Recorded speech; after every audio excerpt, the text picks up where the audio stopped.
Everyone, welcome. Before we start, in the chat, or if you are watching this via live stream on LinkedIn, YouTube, or Twitter, put it in the comment. I want you to introduce yourself. Give me your name, what city you're coming from, and if you want to connect with other folks in our community, you can also add your LinkedIn so you can kind of grow your LinkedIn community there as well. And sorry for the ring. Sorry, I'm right next to a fire department, so that alarm, no worries, that's me. And once again, for those who are in the live Zoom audience, if you feel comfortable, please turn on your videos because we want you in the conversation. I know for me as a speaker, I love seeing your beautiful faces and your expressions and your smiles, etc. And we also want you in the conversation, being active in the live stream, in the comments as well. So if you have a comment to share, a book suggestion, questions you might have for Mita or for me, let us know in the comment or chat. And same thing for the folks who are watching this via live stream. I'll be checking that periodically as well. So you can kind of engage with Mita during today's call. So today is a very special community of 7. It's the book launch for our very special guest, Mita Mallick, for her first book, Reimagining Inclusion, Debunking 13 Myths to Transform Your Workplace. We've had authors before, but this is our first kind of community of 7 book launch. And Mita is a very special one. As you know, there would be no community of 7 without Mita. At the height of the pandemic in March, I was at Fortune magazine. Mita was with Unilever, and we were literally going crazy because we were homeschooling kids. We were in back-to-back meetings, and we were just trying to figure everything out.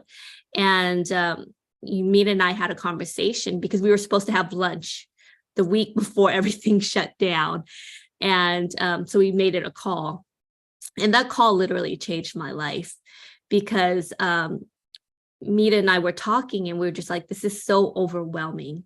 And she's like, wouldn't it be great if we could just bring some other women leaders together to have a conversation? And that's kind of how Let's Talk was born.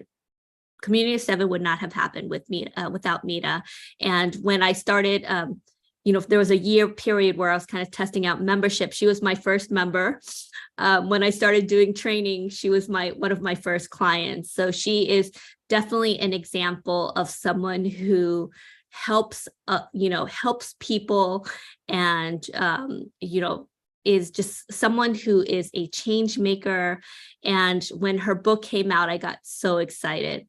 So quick introduction of Mita. Many of you already know her and her amazing post, or maybe you've read one of her articles in, from everything from Ad Age to Harvard Business Review. But let me give you, for those who might not be familiar with her, Mita is a corporate change maker. She's a track record of transforming companies. This past year, she adds the title of published author with her release of her book, Reimagining Inclusion. She is currently the head of inclusion, equity, and impact at the technology firm Carta and is a top LinkedIn voice for 2020. She's a former head of diversity and inclusion and cross-cultural marketing at Unilever. She is her work has been seen in New York Times, the Washington Post, Time Magazine, Forbes, Axios, Essence, Cosmopolitan Magazine, Business Insider, and the list goes on. She lives in New Jersey with her husband and her 2 amazing children. Without further ado, Mita Mallick. Hey, Mita, let me spotlight you right now. Hey, Mita. Thank you, Community of 7. I'm so excited to be here. So excited to have you here today, and for the folks who are watching kind of via live stream as well. You've had such a huge impact to this community. You are actually probably one of the most returning guests to Community of 7. And that's a positive or a negative? No, that's a positive because everyone loves you and everyone always wants to have you back. And what's amazing too is your breadth of experience, because I think one talk we had to talk about toxic coworkers. One was on how to post on LinkedIn. Oh, that's right. And then we had a talk with where you talked about brown table talks and today's talk. So you have such, from marketing to DEI to, just general like leadership and mindset. You can do it all, which is kind of pretty amazing. So tell us a little bit about what inspired you to write this book. I was fortunate enough to get an advance copy. So a little bit of a background. Mita and I were doing a keynote at Troop HR's retreat. And Tracy, who is the CEO and it's an amazing organization if you are an HR or if you're a people leader. And so we were talking about authentic leadership. And so I got an advance copy, and I remember because she sent it right before I got on the plane, and I literally could not put the book down. I literally almost read 70-80% of the book. I also read pretty quick because I read a lot on the plane, and I literally could not put it down. It was, Mita, first an incredible read. It was thought-provoking. But what I liked about it is it had practical tips, not just if you're a leader, but also as a human, as a citizen, right? But what I found most powerful about the book was the storytelling. There's so many parts of the book, Mita, where I cried, not just because you're my friend, but because I saw myself in those stories. Traditionally, my story hasn't been told, right? And so I feel like this book, a lot of people are going to feel like they've been seen and heard. And this book, you wrote it for leaders and for organizations, but I really feel like anyone can get something from this book. If you're just a human, you're just a person, right? What I loved about the book too was your personal stories. And in your first, it wasn't even in the chapter yet, it was in the introductions. I literally started crying. We talked about being bullied. It was heartbreaking. Can you tell us a little bit about that? Yeah, sure. Well, Lan's read the book and my husband hasn't, so we got to get husband to read the book. But it's actually, gosh, when you put art or anything out into the world, you get a little anxious, don't you? And it's actually, for me, having people like Lan who are close to me read it and wondering what she's going to think, like that's actually what was the most nerve-wracking. But I'm really glad that the book landed with impact. So in the beginning of the book, I have an introduction, and I really talk about how I've been chasing inclusion my entire life. And so, Lan, someone recently asked me what I'm listening to in terms of music. And I said, right now I'm listening to what my kids are listening to. So my 8-year-old daughter is obsessed with Taylor Swift. Surprise, no surprise. And one of the songs that's out right now is called Antihero. And there's a line in it that says, "Hi, it's me. I'm the problem. It's me." And I just keep thinking about that line over and over again, Lan, because I feel like I felt that way for most of my life. Like I was chasing inclusion, whether it was that I didn't feel like I fit in and I belonged in classrooms and schoolyards, and then not realizing that I would have that same feeling in corporate America, right? That all my life I was chasing, wanting to feel seen, valued, recognized, and I could never get to that place until I think later in my life where I was like, well, maybe I'm not the problem. Maybe it's workplaces that were never designed for people who look like me.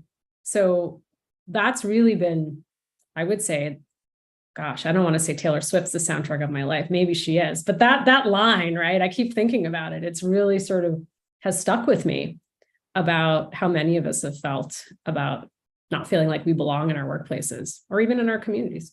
Yeah. And you talk about being bullied when you were younger too. I mean, you go way back. It's not just about your experience in corporate America, but also you growing up, because I think there was like the strong storytelling and the connection between the two.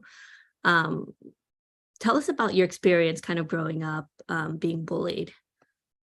I'm the proud daughter of Indian immigrant parents. I was born and raised outside of Boston with my younger brother. And I always say that I was growing up in a time and a place where it was not cool to be Indian. I think many people that can resonate with some people here.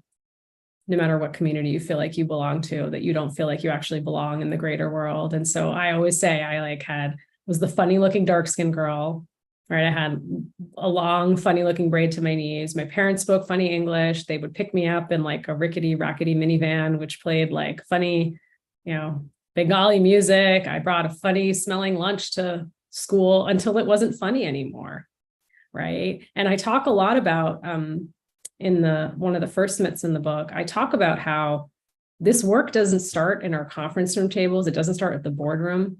We're all chasing inclusion. It starts at our kitchen room tables. And so I go back to what happened in my childhood, where it's like, you start to other people. And so if Mita seems weird, smelly, awkward, different, funny looking, funny sounding, funny acting, right? And we're saying all these things very innocently. And I watch for it now with my kids and conversations we're having at the table. It's like, why are we labeling people like that? Because they're different than us and we perceive a difference. And that's what starts to happen when we start to other people. It becomes stereotyping, and then it becomes the gateway to hate. And so a lot of this work actually starts at our kitchen tables, how we talk about other communities, who we spend time with, and we bring that with us to our workplaces. And it's fascinating to me, having done this work. It's like, I hope nobody's going through a 4-hour unconscious bias training, but that's like the solve, right? Let's sit through 4 hours and try to figure out our biases. And then let's go back and figure out what we're going to have for dinner at home and commute back. And it's like, wow, we spend so much time at home versus work. This actually starts at our kitchen tables. No, definitely. And one of the stories that you talked about of how people, especially adults and those in power, can kind of unintentionally create kind of barriers or make you feel like you're different. And you gave an example of dodgeball. Kickball. Get it right. Kickball. I hate dodgeball too, but I hate kickball even more. Yeah. I thought that was a really powerful story. Yeah. Can you want to share that? I think, we're all chasing inclusion, but what if we actually talk about exclusion? And so as we're here today, as I'm sharing this memory, think about a time where you've recently been excluded. And let me not say recent, any time in your career, childhood, your family, community, workplace. We all can think of a time where we felt like we've been excluded. And my example is kickball, and how much to this day I hate kickball. I have like stress from it. So even if I'm like at a work event and someone's like, we're going to play kickball, I'm like, not kickball. But listen, elementary school, I remember the gym teacher who probably, again, I talk about intent versus impact, good intentions, would have 2 kids be the captains, democratic way. Everyone's getting picked on teams, let the kids run the teams, let the kids play the game. And what would happen? I was on a good day, not dead last, but generally last, because I wasn't very good at kickball. And it was just this, it was a horrible feeling. Oh my God, Mita's on my team again. Come on. Like I was like the worst player, but this would happen over and over again. And it was a horrible, horrible feeling. And I hated gym class for it. But, one day the gym teacher actually, as I share in the story, tried to make things better. And so what he did was he said to me, I know you like to read a lot. Why don't you grab a book and just sit on the bench and read? You don't have to play today.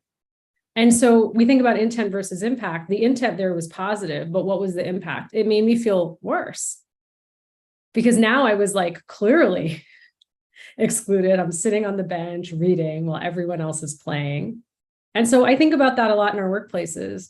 I think oftentimes we have positive intent, but we're so caught up in the intent and us and how I'm going to make land feel and how I'm going to show up with this action that I don't really stop to think about how it might make land feel and what the consequences might be after the action I take. And so I want everyone to hold on to that, because we talk a lot about inclusion, but I know everyone who's listening today, at some point in your life, you have been excluded. And if we can hold onto that feeling and how, gosh, no one ever wants to feel that way. So why do we intentionally or unintentionally make others feel that way? Yeah, there's so much need for empathy, I think, in the workforce, but I think it also starts at home. That's why I thought the analogy or the story about, you not being picked at school and how the teacher who was an ally unintentionally made you feel excluded. And there's also another a story that was really powerful, but in the corporate world, about the baby pictures. Oh, yeah. Do you want to talk about that? Because I think that's a good like lesson for all of us, because a lot of times we don't, when we're creating these programs. So as an introvert, I hate icebreakers. Like, Oh, gosh. I hate like, work parties and all this other stuff where we're forced to, and I think a lot of times, our systems were built for extroverts in a lot of different ways, right? Just as it was made for white men, right? And so tell us about your the baby picture story, because I thought it was a really powerful example. Okay, so has anyone here ever played Guess Who the Baby game is? Guess who the baby game is, right? I don't hate babies. I love babies. I've had 2 of them. I love babies, but I really dislike this game, and I'll tell you why. Years ago, I was working at a company where we were launching baby products. And so it was a really cool idea that the team had to create a board in the physical office and everyone bring in their baby picture. And so we guess Lan, Lee, Charisse, oh, baby, cute. And a Black colleague came up to me and said, yeah, this is a really fun game. Guess who the Black baby is? And I thought, wow, he's right.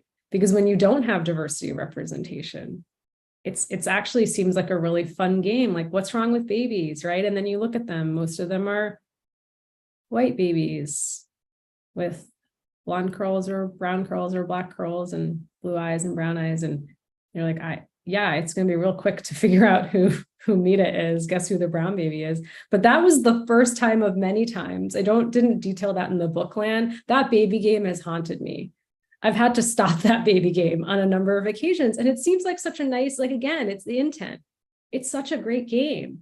But when you don't stop to think about the impact of how it might make me feel, I had to go through this again on a leadership team years after that. And I was like, hey, the brown baby, it's going to be pretty quick to figure out. I mean, there was only 15 of us on the team, right? And it was a smaller leadership team.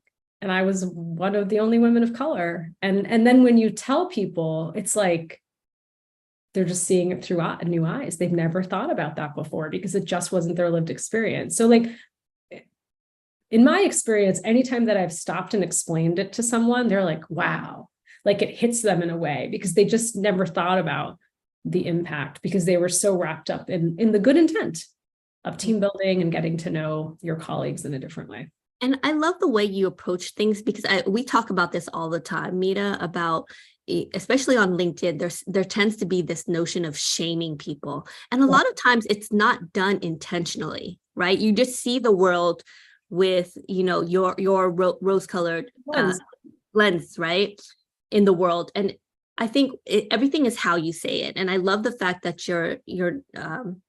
it's more like you are kind of walking people through things. There's this quote, we're all walking each other home.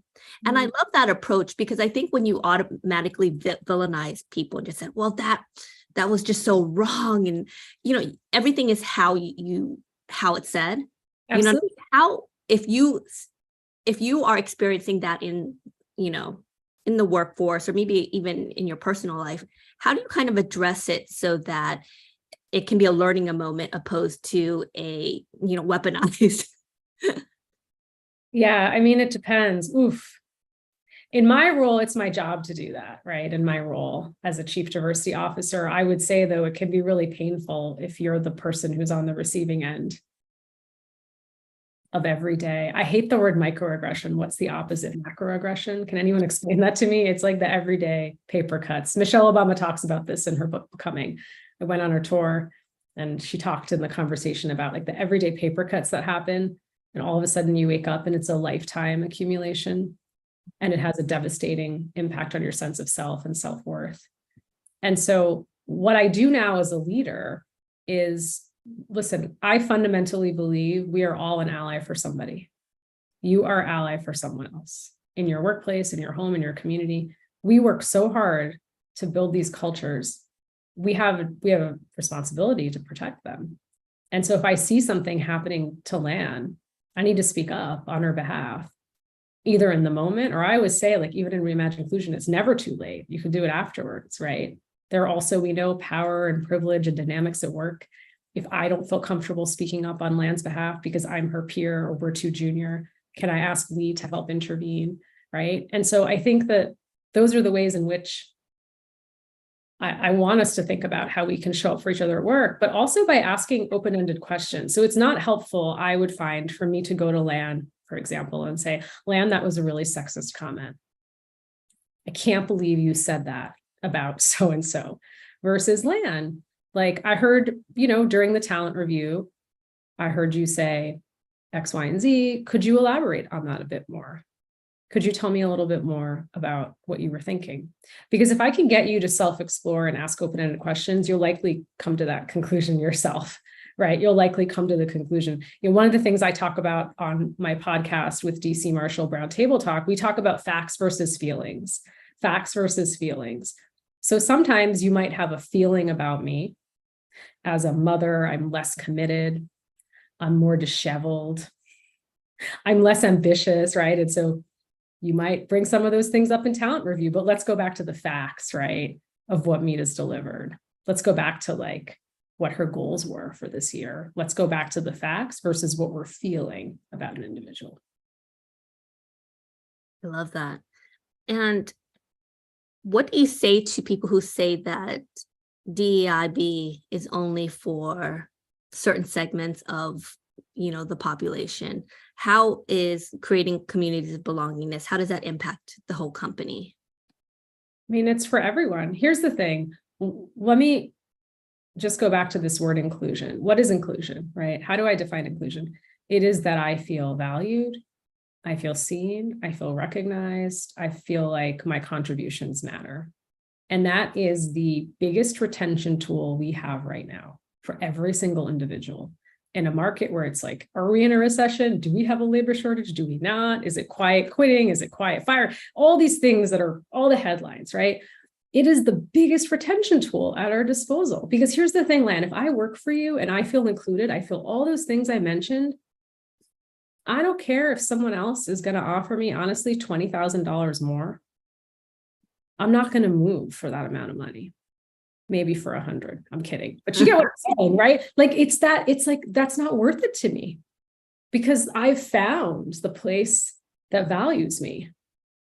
That's a risk for me to give that up and try to find it somewhere else. And so inclusion is about everybody. And particularly I talk about in Reimagine Inclusion, white men certainly have a role in diversity, equity, and inclusion efforts. And I think, as we talk about, like, creating a space where men can ask questions, right? I'm not in the business of, as we said, shaming, naming, and blaming. And so there is an opportunity for, when people ask questions, for someone like myself in my role to give the space and place to educate. I think that's important. And I also think just understanding that there is a role for men to be playing in this work, and the world of work can't change without them. We need them involved so that we are building inclusive workplaces for everyone. I love that. That's a powerful insight, that when we create inclusive cultures, it benefits everyone in the organization. What inspired you to write this book? Why now? I know you are a prolific writer. You've written for Harvard Business Review, Entrepreneur, Cosmopolitan, and the list goes on. Tell us about the journey for you. Have you always aspired to write a book? Yes. And why this book and why now? Well, my mother reminded me the other day, ever since I could pick up a crayon, I wanted to write. So I was the proud co-editor of my 5th grade elementary school newspaper. I wrote a screenplay in high school, which was like my big fat Indian wedding, sort of off the Greek wedding, if you've ever all seen that. And then this is all true, you all true stories. I went to undergrad. One of my best friends gets into like entertainment Hollywood. She helps me find an agent. I work with this agent for 2 years. I write 3 novels. Yes, I do. I write a first novel. I'm young and stubborn. I won't accept the feedback. So I'm like, I'm not going to change any of this. I write a second novel, or a second novel, or a third novel, all about growing up bicultural. stuck between two cultures and what it's been like being born and raised in the US. That agent dumped me over email in a really unkind way. I then go to graduate school. So I was like, I need to pay my bills. So let me try marketing because it's close to storytelling. And then I write another novel in graduate school. I'm now at 4. Can't find an agent. Nothing, none of this gets published. I then am moving. This is wild. I'm moving last year from the city to a suburb, and my office, I still have boxes. I don't think I told you this. I find another nonfiction proposal I had written that I forgot about. And I was like, what? And so Community of 7, there's this famous quote you posted more than once where it talks about when you bury a seed, happens to a seed. Yes. It grows. And I had buried the dream of writing. So I went into corporate America and I was like, it's never going to happen for me. I'm never going to be a published author. I've tried and tried. And then 4 years ago, I was going through some painful experiences, and writing is healing. I started writing this book. And not many of you know, well, if you listen to the Brown Table Talk, you'll remember my episode, Rejection is Redirection. And Lan has played a huge role in me getting this book published, because 4 years ago when I'd written it, I got so many rejections. People said to me, come back to me when you have a book more like Sheryl Sandberg. There are a lot of people who look like Mita writing books like this.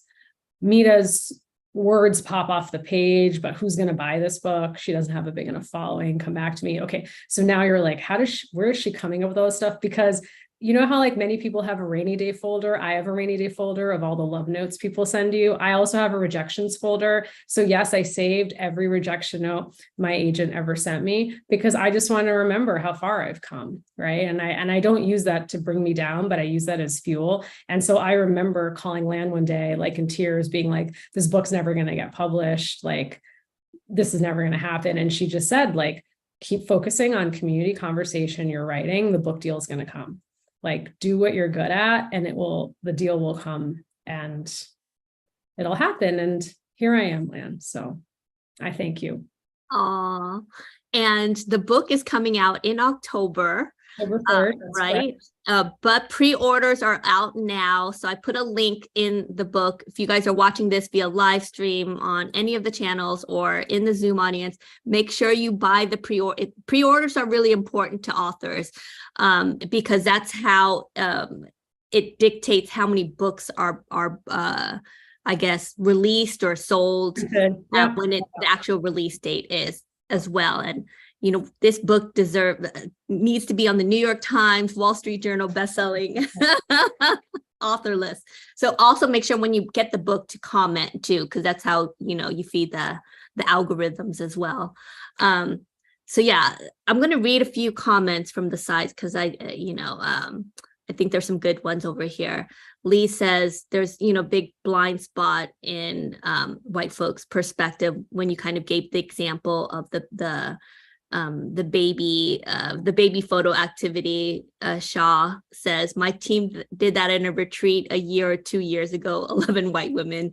But I did notice our team leader changed it from us creating our own slides with other information about us to include current and childhood photos instead of doing the same. So once there was more diversity on the team. Tala says that's, an issue for me. The whole issue of women, that we have to always explain. Why do we, as women of color, always have to make space for white people? It's exhausting. Perhaps white people could explore doing their own research. I am from Iran, and I know all about, wicker and white American fences. For systems to change, we shouldn't always have to explain ourselves. So I think that's actually a good, place to kind of land, is this whole notion of, I've talked to so many people who are just exhausted, having to be the person who is explaining, and it gets tiring. Like, what do you say to these people, and what do you say to allies? I say to these people, I'm tired with you.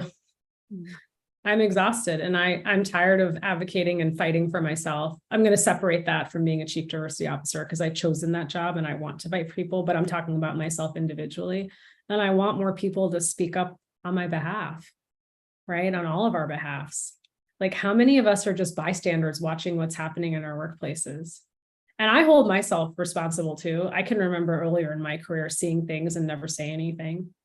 And you just have that joke, that uncomfortable conversation. And you're like, I can't believe that person just said that, but I don't know what I can do about it. Right. And so you can do things about it, like I said. And so that's really important. But to the allies who are listening, just be aware, watch what's happening, right, in your workplaces. If all of a sudden my demeanor start to change, another quote that I know we both love is the watch for when your most passionate people become quiet. Mm-hmm. For you define passionate. It's so easy to label me a low performer. We just become quiet. She's disengaged. And so, like, as a peer or as a leader, what are you going to do about that when people start saying those things? Are you checking in with me? You know, what responsibility do leaders have when that happens? Like, what responsibility does my leader have if I suddenly become disengaged? Is it all on me, or do they also own part of that, of what's happening in our workplaces? And so that's what I say. It's like, we need more people intervening on each other's behalfs, and it can't be the same people who keep speaking up. It just can't. Yeah, and in the comments too, you're getting a lot of people who are feeling kind of the same as well. Holly kind of talks about a conversation she had with a former boss who took it out on her by having her add it to her performance improvement plan. Oh my goodness. And that's actually an interesting, there's how PIPs or performance improvement plans have been weaponized. I've noticed in my career, most of the PIPs have gone to people of color. Just what I've seen. I mean, there's no statistical research done, but using PIPs as kind of like a way to retaliate. Absolutely. And I think there's, listen, not everyone's meant for every role. It might not be my time to be on Lan's team doing this one thing. That doesn't mean I'm not meant to do anything else. And so with like kindness and grace, can we help people? Like, this isn't working out, Mita, based on skill set, right? And you seem also really unhappy. So I want to help you figure out what you want to do next. Like, if that's really the situation, I think there are situations where that might not be the case, right? There might be more at play there, but sometimes there is a case where I wasn't a fit for a role. So help me figure out what I'm meant to do next. Don't just like cast me to the side and label me as like an issue and then just take the easy way out. So in your book, you talk a lot about the fact that people are over mentored and under sponsored. Yes. Talk more about that. I'm going to get a lot of flack. I get a lot of flack in social media when I talk about that. Okay. Boldly and unapologetically, I say I have been over mentored and under sponsored in my career. I'll say that again, over mentored and under sponsored in my career. Now, that does not mean I don't have a lot of great mentors, and that great mentors haven't gotten me to where I am here with all of you today. I consider Lan to be a mentor. She's a peer mentor for me. We give each other advice all the time on things that we're working on. But here's the thing, Lan is not my career sponsor. She cannot be. She does not work in my current organization. She's not 2 levels above me. She doesn't at work at my organization have the social capital, the political capital to open doors for me, to say my name when I'm not present in rooms, to make sure I'm being paid fairly and equitably, to make sure my name is up for a promotion, to make sure I can get to the CEO or C-suite member for a coffee, to put my name up for a job I didn't even know was open, to get me on a special task force. I can go on and on and on, but that's the difference. And one of the myths I talk about in the book is we need more people of color in leadership. Let's launch a mentorship program, right? And I think sometimes I've been in organizations like no matter what the problem is, like mentorship will solve it. And it quite frankly won't. There's a big difference between mentorship and sponsorship in my mind.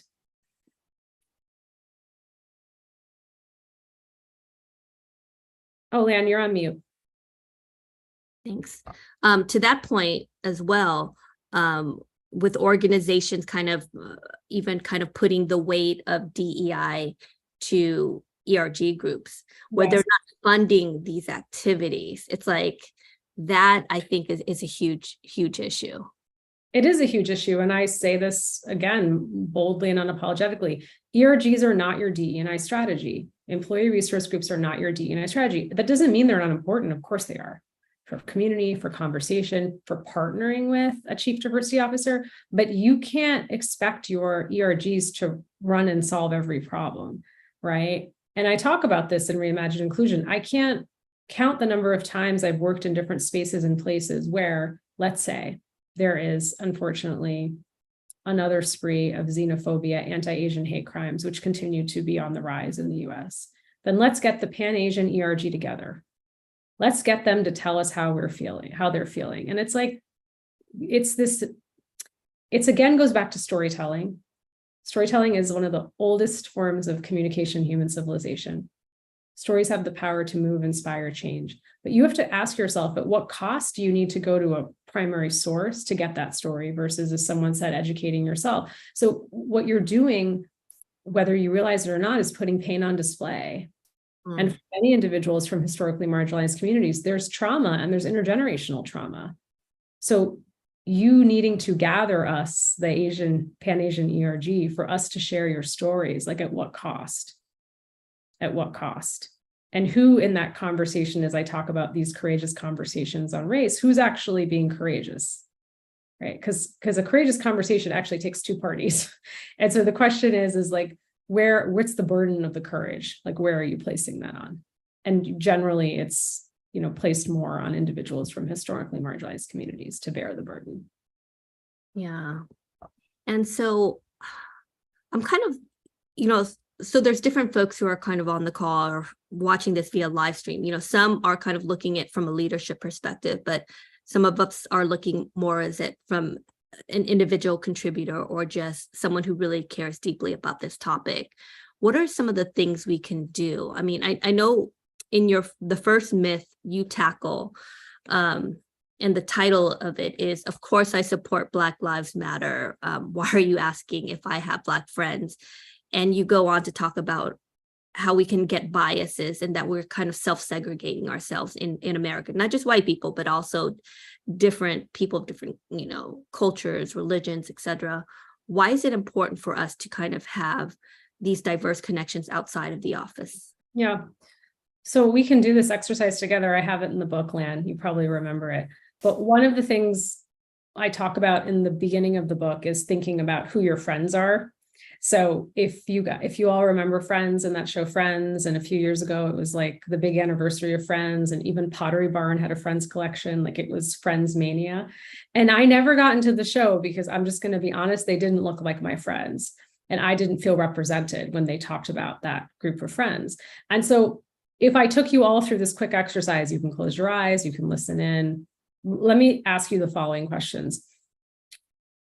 Where do you live? Who are your neighbors? Who's on your street?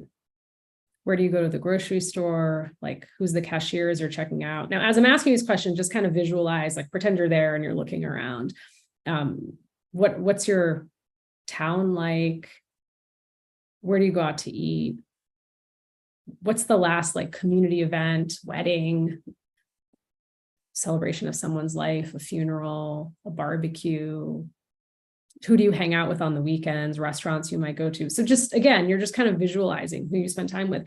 And the last question I ask in a series of number of these is, think about who the 5 people in your life are that you call, who are not your family, but 5 people you call when you have a decision to make, something you want to share, something that you're going through. And if those people all act like you, think like you, and look like you, we are self-segregating. And from a US perspective, the numbers show we're self-segregating. 2/3 of white Americans are self-segregating, similar numbers for Black Americans.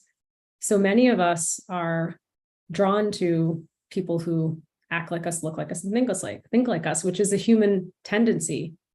But my question is, how then, if you think about how you spend your personal time, how can you then come and show up to work? Mita, let's say I have a diverse team. I have diversity representation on my team, but am I equipped to lead that team? Because I don't understand the life experiences of people from different communities. Now, you might argue that's really difficult. I'm not going to understand everyone's life experience, but I'm sure going to try. And so that starts at home, right? If I'm the only Indian person you've ever met or known, or let's say you don't know any Indian people, but you've watched a lot of TV or film, that's also dangerous. And that's whether we realize it or not, that's in our head of what we expect people to behave like, and we stereotype. And then we carry that with us into the workplace in small and big decisions. And so that's why I say, like, creating cross-cultural relationships with intentionality is one of the biggest pieces of what it means to be an inclusive leader. And how would you kind of suggest for the folks who are on this call or watching this, how do you build cross-cultural relationships if you don't have that diversity? Absolutely. I mean, community of 7, come on, look at this group. So I talk about this in Reimagine Inclusion. We used to work with leaders in Vermont. In the US, statistically one of the whitest states. So people would sort of yell at me and be like, this is like what are you asking me to do? Move? Like, no, I'm not asking you to move, but the pandemic shown we're so digitally connected now. I've met so many amazing people on LinkedIn, right? So the power of social media and how you can meet people through groups like Community of 7, other groups. You can also, if you have the privilege and the financial capability to vacation, think about those choices you're making. You can venture outside of your town. I did not grow up as a Christian. I grew up as a Hindu, but I was really interested in the Christian faith. Growing up, and even as a young adult, I would go and volunteer in churches for food kitchens. Like, there are ways, if you want to try to think about where you buy from, where you eat from, where you go to socialize. And also for any of us who have little people in our lives, like, our children are really great at building new friendships. I don't know, as an adult, I suck at it, but I'm using my kids. So my kids are making friends and I'm trying to be friends with their parents. So there's just many, many different ways to do that. I love that. And we also have Jessie has some great tips in the comments. Reading books like Mita's, make sure you get the book. Her articles can expand your world and help you learn about other perspectives. So I want to make sure we have enough time to kind of open this up for questions. Awesome. Does anyone in the live Zoom audience want to ask a question? I mean, Shaw, I know you had a question about creating a DEI plan for your division. Do you want to unmute and ask a question? Hi, everyone. Hope y'all can hear me okay. Yes, we can hear you. I'm tuning in from South Carolina, and I work at a university, and I am a communications coordinator. So marketing world, managing a bunch of communication products. That's my title. But I was in October asked to take over as like the 4th person in a very short period of time to run the university has a DEI plan, and then every college division writes one, and I was a part of the team that wrote it, and then now I'm leading implementation as the leader, and there's some talk about making this into a full position. And I think it's interesting because you get mixed signals, right? This is the most important thing that we do, and then it's like when it comes into the funding. Oh, you're working on that? Why are you working on that? So I'm curious what your take is on like kind of communicating some of that in a way that, again, I feel like you just have to be people get so defensive, right? Like, oh yeah, of course I'm supporting you doing this, but there's a but. What do you do when there's, they're adding on a caveat? Great question. Yeah, I mean, it's a great question. A few pieces of advice I have is don't boil the ocean. Find like 1 or 2 things you can drive with meaningful impact. Otherwise, it's overwhelming. It's a lot of work to do. So how do you figure out those 1 or 2 things? My next piece of advice is find allies. Find individuals who are in positions of leadership and power and share the credit with them. Everyone likes the spotlight and the credit, right? So find a few leaders, 1 or 2, and say, I'd love to co-own this with you. Whether maybe it's something you're going to start a sponsorship program. Maybe it's going to be that you're going to start inclusive leadership workshop series, and making that leader feel like they own a piece of that.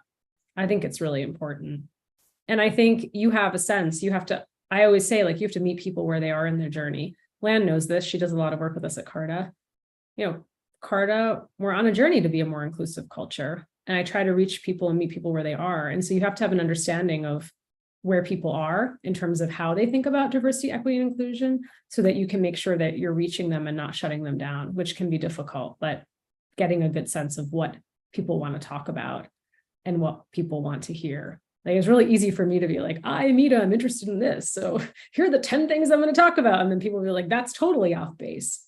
Like, you just pick the topics you want to talk about, and that's not anything anyone here wants to talk about. So I think also, like, thinking about, I always say, like, our employees are a forgotten consumer.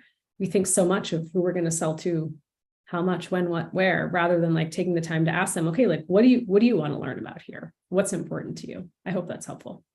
Yes. I've been doing a newsletter every month, and I ask people, like, what else because we do education, like we have coffee and conversation, and we have a training program through Academic Impressions that people can do. Just trying to get that legwork. And I'm not alone. I'm sorry. I didn't mean to make it sound like I was completely alone. It's just, I'm leading a group of about 10 people. And, the level of involvement, I realized, I'll use your ocean metaphor. It kind of goes and rises with people depending on what else is on their plate, both personally and professionally, because this is all an ask for everyone to do beyond their current job. But I think you're right. Like, finding the people that are leaning into those that are the most interested and that are showing up and helping them. We have 11 goals, and I've kind of done, I think, what you're talking about with Bold the Ocean. I've made 4 a top priority, another one like in the middle, and then the last ones are kind of like little push. Whatever we can do this year on it will be a success, but we're not going to try to go all the way there. Yeah. Because you can't focus on 11 things at the same time. Yeah. And you'll find, that's great. And like, you have 2 wins, it'll help create more wins. Yes. You'll help hold momentum. Absolutely. Good luck. Thank you. And I think it's so powerful, all of these kind of little micro movements. I talk to so many young people who are just kind of outraged about what's happening in corporate America, in society. And I always have to remind them, progress has been made. The fact that there are, gay marriages, that my brother can marry his partner. 20, 30 years ago, that was not fathomable. I just would not even consider that. And, kind of like what's happening kind of in corporate America with diversity. Like I think we're about in the same age bracket, but I'm Gen X. I'm kind of dating myself. But when I was kind of going up in through the corporate ladder, I was typically the only person of color.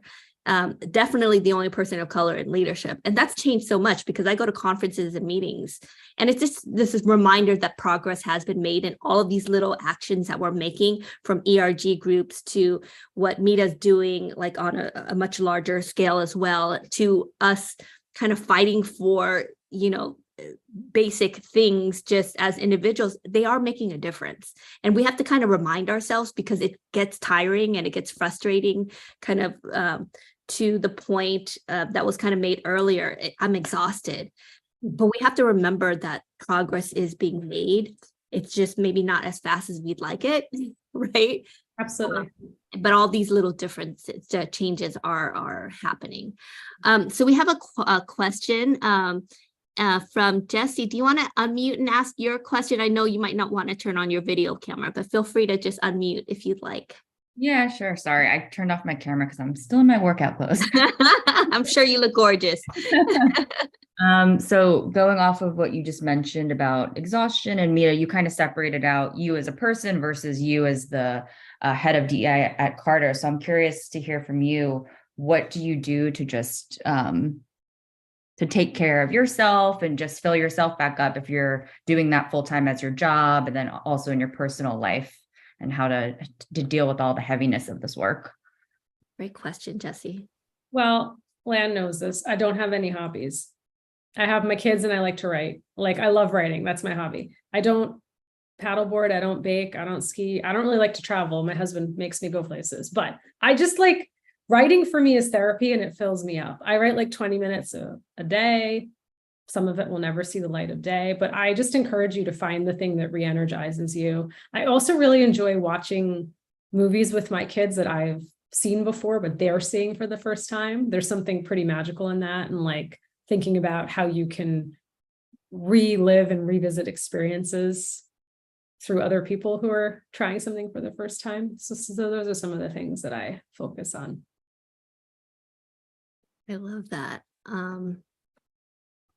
Is it kind of talking about movies? This is a complete tangent, has nothing to do with what we're talking about right now. But do you ever watch Disney films and just think, oh my gosh, like how whatever fill in the blank sexist. Yeah, how much they've come. I mean, that's why like Yes. And then you watch now and it's like, wow, this is amazing. Yeah, I mean, I said I'm here for Black Santas, I'm here for Black mermaids, I'm here for, I'm here for all of it, because diversity of representation matters everywhere, particularly in fantasy, right? Where we grew up in an era of different movies and films, and I'm glad it's changed a lot for our children. Well, you still see the controversial with Haley Bailey being the Black Ariel, and just the outrage that it caused. I mean, of course, outrage is a small segment of the population because, you know, everyone went out to see it you know, in the first weeks of release, which was, it kind of proved that, you know, diversity, inclusion, belongingness can sell movie tickets in a lot of ways, right? But I think there's so much power, and you had this experience when you were at Unilever.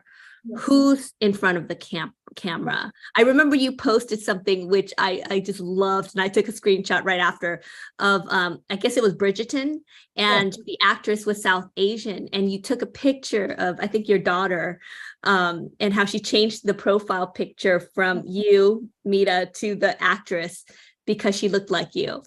That, oh my God, Mom, Mom, this is you. This looks just like you. And she changed my Netflix profile and it's to this day, it's still the image of that made me cry. Why is inclusion and diversity important in terms of media, and how does that, you know, have an impact in society? And what one of the myths I talk about, given my time as a marketer, is our ad wasn't racist, it was simply a mistake. Our ad wasn't racist, it was simply a mistake. And why does it matter? Because if you can see it, you can be it, right? Like, I spent most of my early years wondering why I didn't see myself reflected in products and services and film. I read a lot of Essence growing up, and my Black girlfriends were like, you read Essence? I'm like, well, that was the closest, you know, in terms of like feeling like I don't identify as Black, but I identified with the Black community. I was looking for role models. And so that's why it's so important. And it's just fascinating to me. Story for another time, but I'm like, mermaids aren't real, right? So I don't understand. Right. Fantasy. What? Yeah, I haven't met a Caucasian mermaid or a Black mermaid. Fascinating. And so, like, or a South Asian mermaid. All of our children deserve to imagine and dream worlds and cultures that don't exist. Yeah. And that's important, to feel like that they belong wherever they are. Yeah. One of your favorite myths in the book, because we've had a lot of talks about toxic bosses. And it's interesting because you wouldn't think this topic would be relevant to DEIB, but it is, which is, why do companies protect the a-holes? And, you know, because our businesses wouldn't run without them, right? Like, what's the detriment of businesses keeping a-holes? Because it makes no sense, but you know, these companies, and we've all been in organizations where you're like, why is that person still here? It's fascinating, because one of the things I do talk about in Reimagine Inclusion is sometimes companies have the right systems and processes in place. When you all read the book and you read that myth, I talk about a company, mid-sized company, that has all the reporting structures in place for harassment and bullying. And yet, you know, land can intervene on my behalf and save me, because the business wouldn't run without me, right? How many times have I ever heard the business wouldn't run without me? And so what I really do in that myth land, as you recall, is like, I really get into ask leaders to self-reflect. Like, what is it about Mita